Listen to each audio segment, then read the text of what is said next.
Eu tinha acabado de sair do colegial, né? Fiz o terceiro colegial e tava naquela incerteza, né? De adolescente. O que eu vou fazer da vida? Vou fazer faculdade, mas eu vou fazer faculdade de quê? O que eu gosto? Ah, veterinário. Acho que toda criança, né? Sonha em ser veterinário. Cuidar dos animaizinhos. É. E aí eu falei, vou fazer veterinária. Ah, não vou.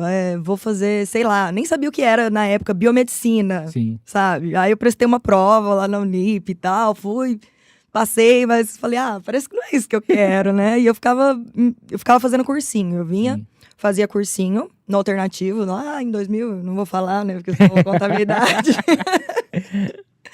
Mas eu fazia cursinho e fazia conservatório também, porque meus pais queriam muito que eu fizesse faculdade. Mas, né, meu coração era da música. Então, eu fui dividindo ali até amansar a fera do meu pai. Meu pai bem bravo. Falou, pai, é música que eu quero seguir, né? Aí eu fiz 6 anos de conservatório no Vila Lobos, aqui em Rio Preto. Sim. Fiz violão erudito. Me formei em violão erudito. E fiz também 2 anos de piano. Fiz trompete, mas pouco tempo. Fiz 5 meses de trompete. Eu fui explorando um pouco de tudo ali, dos instrumentos, porque era o que eu amava. E você acredita que eu não gostava de cantar? E aí um professor meu falou, canta, sua voz é bonita, né? Aí eu comecei a cantar e não parei mais.